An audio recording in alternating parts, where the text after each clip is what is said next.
In 1841, a man walked more than 1,000 miles across one of the most lifeless landscapes on Earth. Not through jungle, not across mountains, but along a coastline so barren that even the local Aboriginal people avoided parts of it. He had no reliable maps, almost no fresh water, and at one point he watched his closest companion murdered in his sleep. Then he kept walking, for weeks, alone, across the edge of a continent that seemed determined to erase him. Most people have never heard of this journey, and even fewer understand how close it came to ending in total disappearance. But that is just the beginning. This is the story of the Eyre Expedition, a failed attempt to cross Australia's interior that turned into one of the most brutal survival journeys ever recorded along the southern coast. We'll follow Edward John Eyre, age 25, and the small group that set out with him, and the impossible decisions that followed when everything went wrong. And as always, viewer discretion is strongly advised.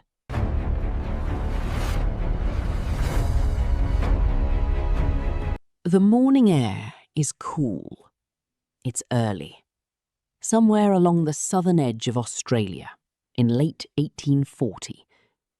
The sky is pale blue, stretching endlessly over a flat, treeless horizon.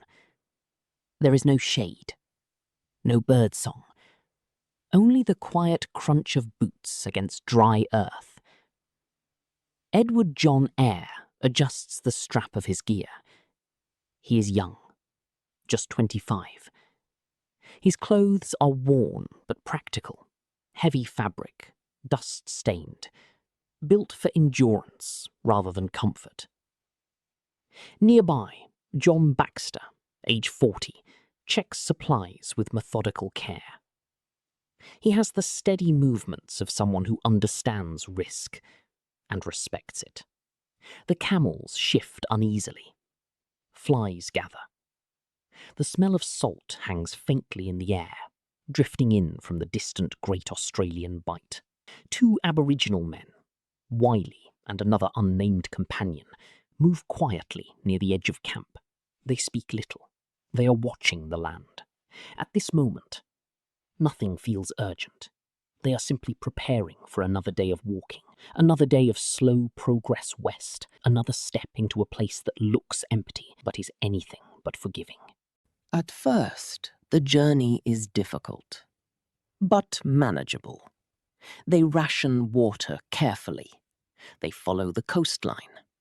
They believe, cautiously, that progress is possible. But then, the land begins to change. The vegetation thins, then disappears.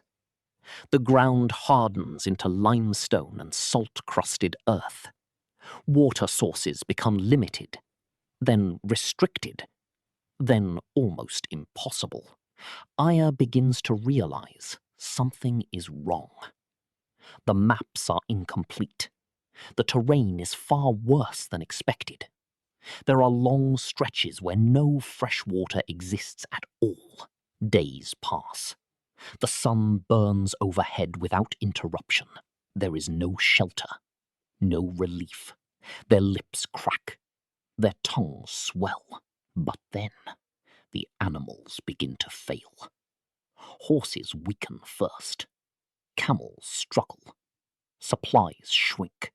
What Eyre and Wylie experienced has a name: hyperarid coastal survival stress. This occurs in environments where water is visually present, but biologically inaccessible. The ocean surrounds you, but it accelerates dehydration. Salt water increases osmotic pressure in the body, pulling water out of cells and worsening fluid loss. At the same time, coastal deserts like the Nullarbor Plain have extremely low rainfall, minimal surface water retention, high evaporation rates, limited vegetation to indicate water sources. The result is a survival paradox. You are next to water, but dying of thirst. Historically, this region has one of the lowest population densities in the world. Even experienced indigenous groups avoided certain stretches unless conditions were right. Modern survival data shows that in extreme dehydration, cognitive function declines rapidly, decision-making becomes impaired, physical coordination deteriorates. Within days, survival becomes limited, then restricted, then impossible without water access. Eyre and Wylie survived because they understood one critical principle. Movement had to align with water probability, not distance. This wasn't unique. In later expeditions across Australia's interior, multiple explorers faced similar conditions. Some turned back early, others never returned. The pattern is consistent: overconfidence in maps, underestimation of water scarcity, isolation beyond recovery range. The land does not forgive miscalculation. If you ever find yourself in a coastal desert or arid survival scenario, there are a few principles that can keep you alive. Never trust visible water. Ocean water will dehydrate you faster. Always search for freshwater seepage or collected rainwater. Move during low heat windows. Early morning and late evening. Reduce water loss through sweat. Track terrain changes carefully. Low points, rock formations, and shaded areas increase the chance of water presence. Ration intelligently, not equally. Your body needs adaptive intake based on exertion, not fixed portions. 5. Stay psychologically anchored. Panic leads to poor decisions. Controlled movement extends survival time. You now understand something most people don't. In certain environments, the biggest threat isn't distance, it's water that you can't drink. If you made it this far, thanks so much for watching. Stories like this remind us that survival isn't always about strength. Sometimes it's about endurance, judgment, and the will to keep moving when everything says stop. If you have a story you'd like to see covered, you can leave it in the comments. And if you want more deep dive survival cases like this, you already know what to do. Hopefully, I will see you in the next one.